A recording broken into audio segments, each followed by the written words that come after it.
আসসালামু আলাইকুম রহমতুল্লাহি ওবারাকাতু। প্রিয় প্রতিকার চ্যানেলের বন্ধুরা, আশা করি আল্লাহ পাকের অশেষ মেহেরবানিতে আপনারা সকলে ভালো আছেন। সন্তান প্রতিপালনে আমাদের করণীয়, আমাদের সন্তানদের প্রতি যে সচেতনতা কাজ করে তা আমাদের দিনেরই ভিত্তি। আমাদের ভবিষ্যতের জন্য যে চিন্তা, এটা আমরা পেয়েছি আমাদের বাবা ইব্রাহিম আলাইহিস সালামের কাছ থেকে। আসলে তারও আগে আমরা প্রথম যে সচেতন বাবার কথা জানতে পেরেছি, তিনি ছিলেন নূহ আলাইহিস সালাম। নূহ আলাইহিস সালাম তার সন্তানের ব্যাপারে খুব বেশি উদ্বিগ্ন ছিলেন। তিনি আল্লাহর কাছে তার সন্তানকে উদ্ধারের জন্য প্রার্থনা করেছিলেন। তো আমাদের সন্তানের দিনের বিষয়ে আমাদের সচেতনতা এ ধর্মের বহু পুরনো ভিত্তি। আল্লাহ আমাদের একটা বিষয় শেখাতে চেয়েছেন যে আমাদের নবীদের সন্তানেরাও সমস্যাগ্রস্ত ছিল। ইব্রাহিম আলাইহিস সালামকে আল্লাহ অত্যন্ত নিককার দুজন সন্তান দিয়েছিলেন। তাকে দিয়েছিলেন ইসমাইল আলাইহিস সালাম এবং ইসহাক আলাইহিস সালাম। তিনি দুজন অপূর্ব সন্তান পেয়েছিলেন, কিন্তু নূহ আলাইহিস সালাম তেমন পাননি। ইয়াকুব আলাইহিস সালাম পেয়েছিলেন কয়েকজন অনুগত সন্তান, আবার কয়েকজন সমস্যাগ্রস্ত সন্তান। তবে তার সন্তানদের বেশিরভাগই অবাধ্য ছিলেন।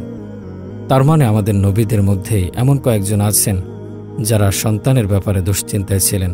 আর এ কথাটা মাথায় রাখা জরুরি, কারণ যদি নবীদের তাদের সন্তানের ব্যাপারে সমস্যায় পড়তে হয়, তাহলে আমরা যতই চেষ্টা করি না কেন, আমরা সন্তানের ব্যাপারে আমাদের সমস্যাকে এড়িয়ে যেতে পারবো না। এটা আল্লাহর কদরেরই অংশ। আল্লাহ আমাদের কয়েকজনকে অনুগত সন্তান দান করবেন, কিংবা আমাদের কিছু সন্তান অনুগত হবে, আবার কিছু সন্তান আমাদের জন্য পরীক্ষা স্বরূপ হবে। আর আমাদের সব ধরনের সন্তানকেই বড় করে তুলতে হবে। এটা আমাদের দিনেরই একটা অংশ, আমাদের জীবনের অংশ। দুটি বাচ্চা কখনোই একই রকমের হবে না। কেবল একটা সূত্র প্রয়োগ করে আমাদের সব বাচ্চাকে বড় করতে পারবো না। উদাহরণস্বরূপ ইয়াকুব আলাইহিস সালামের কথাই ধরি। আমরা এটা বিশ্বাস করি না যে তিনি ইউসুফ আলাইহিস সালামকে বেশি স্নেহ করেছিলেন এবং অন্যদের প্রতি কম যত্ন নিয়েছিলেন, তাই তারা অমন আচরণ করেছিল। তিনি একজন নাবী ছিলেন। অবশ্যই একজন নাবীর অন্যতম প্রধান কাজ হল ন্যায়নিষ্ঠভাবে জীবনযাপন করা। আর এতে সুবিচার হবে না আমি যদি আমার এক সন্তানের প্রতি স্নেহশীল হই আর অন্য সন্তানের প্রতি তা না হই। আমরা ইয়াকুব আলাইহিস সালামের কাছে এমনটা আশা করি না। অর্থাৎ বাবা হিসেবে যতটুকু করা সম্ভব ছিল তিনি করেছিলেন, কিন্তু তারপরেও তার সন্তানেরা তাকে পরীক্ষায় ফেলেছিলেন। আলহামদুলিল্লাহ, শেষে তারাও তাওবা করেছিলেন, আর এটা তার প্রতি আল্লাহর উপহার। কিন্তু নূহ আলাইহিস সালামের ক্ষেত্রে তার ছেলে শেষ পর্যন্ত তাওবা করেনি। তিনি নাবী ছিলেন দেখে আমরা হয়তো ভাবতে পারি যে তার ছেলেকে মাফ করে দেয়া হবে, এটা ঠিক নয়। বোঝার সুবিধার্থে একটি উদাহরণ দেয়া যেতে পারে। যেমন যিনি ভালো চাকরি করেন তার কিছু অতিরিক্ত সুযোগ সুবিধা থাকে, যেমন হেলথ ইন্স্যুরেন্স, গাড়ি, টেলিফোন, বিভিন্ন রকম ভাতা ইত্যাদি। তাই নাবীর ক্ষেত্রে বিষয়টা একেবারে এরকম নয়।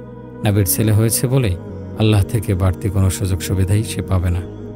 কোনো নাবীকেই তার পরিবারের নিশ্চয়তা দেয়া হয়নি, না তার স্ত্রী, না তার সন্তান। এমনকি আমাদের নবী মুহাম্মদ সাল্লাল্লাহু আলাইহি সাল্লামের ক্ষেত্রে একটা হাদিসে আমরা দেখি যে তিনি যখন তার সন্তানের সঙ্গে কথা বলছেন, ফাতিমাতুজ জাহরা রাদিয়াল্লাহু আনহার সঙ্গে, তিনি বলছেন, ফাতিমা মুহাম্মাদের কন্যা, আল্লাহর ব্যাপারে সতর্ক হও, কারণ আল্লাহর সামনে আমি তোমাকে কোনো সাহায্য করতে পারবো না, তোমার উপরেও আমার কোনো অধিকার থাকবে না। তিনি এই কথা বলছেন নিজের মেয়েকে। অন্য কথায় তিনি আমাদের গুরুত্বপূর্ণ কিছু শেখাতে চাইছেন। কেবল আমরা মুসলিম হয়েছি বলে, আমরা আমাদের সাধ্যমতো চেষ্টা করছি বলে আমরা এমন সন্দেহ পোষণ করতে পারি না যে আমাদের নবীজি সাল্লাল্লাহু আলাইহি সাল্লাম তার সর্বোচ্চ প্রচেষ্টার চেয়ে কোনো অংশে কম করেছেন। তিনি ভবিষ্যতের সকল বাবাদের জন্য আদর্শ, বিশেষ করে কন্যা সন্তানের বাবাদের জন্য। আমাদের মধ্যে যাদের মেয়ে আছে, আমরা তো অনুগৃহীত। আমরা সম্মানিত নবী সাল্লাল্লাহু আলাইহি সাল্লামের সুন্নাতকে বহাল রাখতে পেরে, কারণ তিনিও ছিলেন কন্যা সন্তানের বাবা, তার ছেলেও হয়েছিল, কিন্তু তারা খুব অল্প বয়সে মারা গিয়েছিল। আল্লাহ তাকে একাধিক মেয়ে সন্তান উপহার দিয়েছিলেন এবং তাদের লালন পালনের দায়িত্ব উপভোগ করতে দিয়েছেন। এটা এমন একটা দায়িত্ব যার জন্য আমাদের সম্মানিত বোধ করা উচিত। এ কারণে মেয়ে সন্তান হওয়ার ব্যাপারে আমাদের চিন্তা ধারণা বদলে গিয়েছে। উদাহরণস্বরূপ, মেয়ে সন্তান হওয়ার যে কালচার ইসলামের পূর্বে, এমনকি আরব দেশেও যখন মেয়ে সন্তান হতো তখন তারা চেহারা বিকৃত করতেন। এখন আমি সমাজকে মুখ দেখাবো কিভাবে? অবাক কথাই যে এই যুগে এসেও মুসলিম সমাজে কারো কারো পরিবারে স্বামী তার স্ত্রীকে নিয়ে হাসপাতালে আছেন। সে প্রায় মরেই যাচ্ছিল সন্তান জন্ম দিতে গিয়ে, কিন্তু সন্তান জন্মের সঙ্গে সঙ্গে স্বামীর মা SMS করলেন, ভালো খবর তো। এ কথার মানে কি? তিনি আসলে জিজ্ঞেস করেছেন ছেলে হয়েছে কিনা। এরপর স্বামী কোনো উত্তর না দিলে তিনি সান্ত্বনা দিয়ে বলেন, অসুবিধা নেই, এর পরের বার হবে ইনশাআল্লাহ। যেন মেয়ে হওয়ার ব্যাপারটা খুবই দুঃখজনক। সুবহানাল্লাহ, কত নিচে নেমে গিয়েছি আমরা। আল্লাহ আসলে তাদের ব্যাপারে কোরআনে অভিযোগ করেছেন যারা তাদের কন্যা সন্তানকে মর্যাদা দেয় না। যখন মেয়ে জন্ম দেয় তার মুখ কালো হয়ে যায়, যেন কালো মেঘ তার মুখকে ঢেকে রেখেছে, আর সে হতাশায় ডুবে ভাবছে আমার এইমাত্র একটা মেয়ে হয়েছে। সুবহানাল্লাহ। তো আমাদের সন্তানদের ব্যাপারে দুশ্চিন্তা করা নিয়ে কথা বলার আগে আমাদের প্রথমে ভাবা উচিত মা বাবা হিসেবে আমরা কতটা যোগ্য। এ বিষয়টা প্রথমে খেয়ালে আনতে হবে, আর এটা আসলে বেশ বড় একটা সমস্যা। আমাদের মনে রাখতে হবে সন্তানের প্রতি সচেতনতা আমাদের দিনের একটা ভিত্তি, দিনের একটা মৌলিক অংশ। আলহামদুলিল্লাহ, সন্তানকে বড় করার কাজে আমরা বেশ ভালো যুগ ধরে। অবশ্যই পৃথিবী অনেক বদলে গিয়েছে নবী সাল্লাল্লাহু আলাইহি সাল্লামের জন্মের পরে, কিন্তু সন্তান লালন পালনে মুসলিমদের সফলতা অন্য কিছুর তুলনায় অনেক ভালো ছিল বর্তমান সময়ের আগ পর্যন্ত।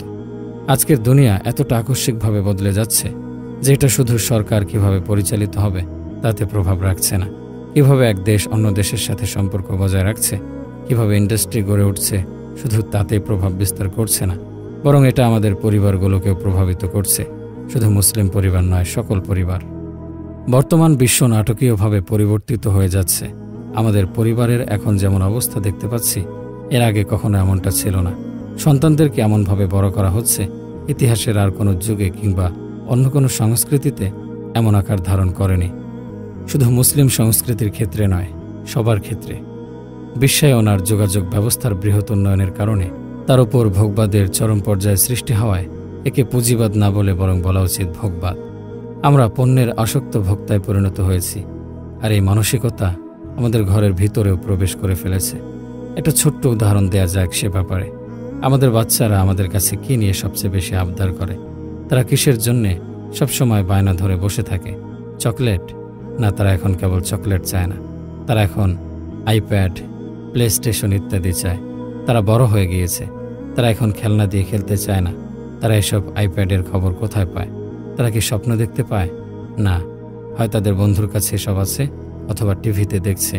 তারা যখন দেখল তার অন্য বন্ধুদের এসব আছে, তারা বলে আমি ওরকম স্নিকার চাই, আমি ওরকম শার্ট চাই, আমি ওরকম খেলনা চাই। এরকম খেলনার আইডিয়া তারা কোথায় পায়? এসবের ইলহাম কোথা থেকে আসে? এসব এসেছে মিডিয়া থেকে। আমরা আমাদের বাচ্চাদের সামনে মিডিয়ার জগৎটা উন্মুক্ত করে দিয়েছি, আর এই মিডিয়া বাচ্চাদেরকে মূলত এসব খেলনার জন্য বায়না করতে শেখায়, যেন আমরা তাদের এসব খেলনা কিনে দেই, আর তখন আমরা এগুলো কিনি।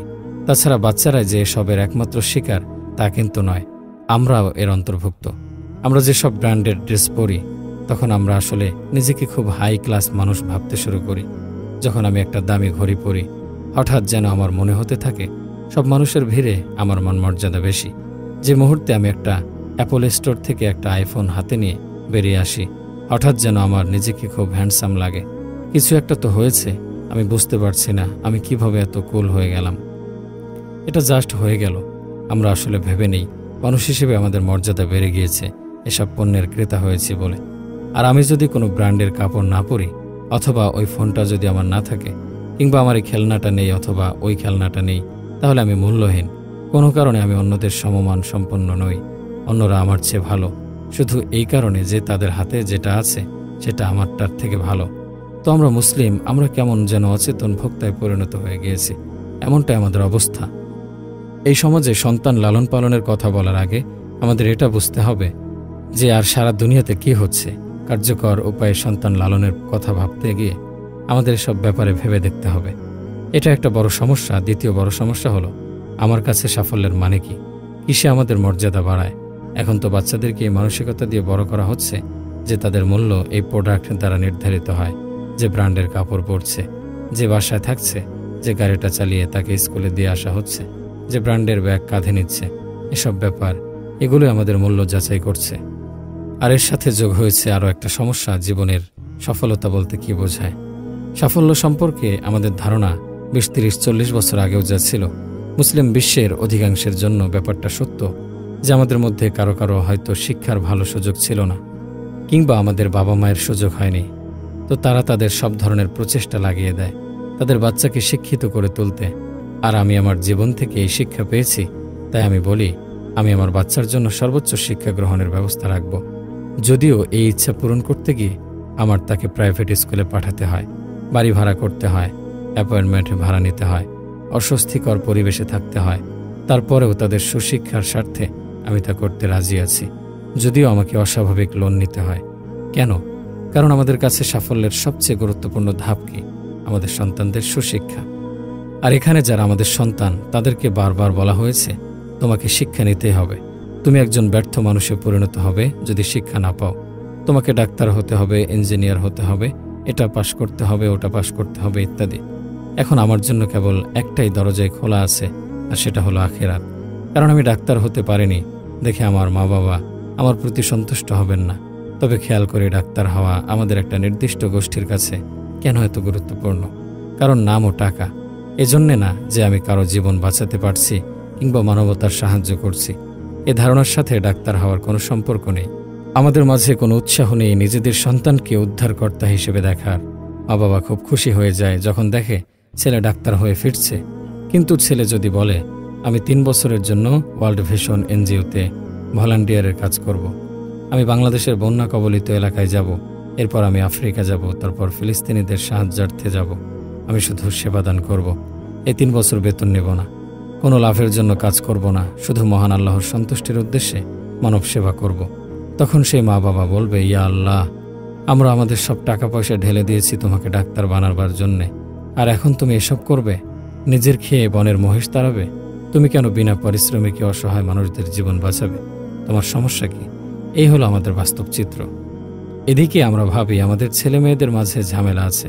আমাদের উচিত আয়নায় আমাদের নিজেদের দেখা, আমরা আসলে কাদের তৈরি করছি। কোনো একটা ব্যাপার একদম গোড়া থেকে পরিবর্তন হয়ে গিয়েছে।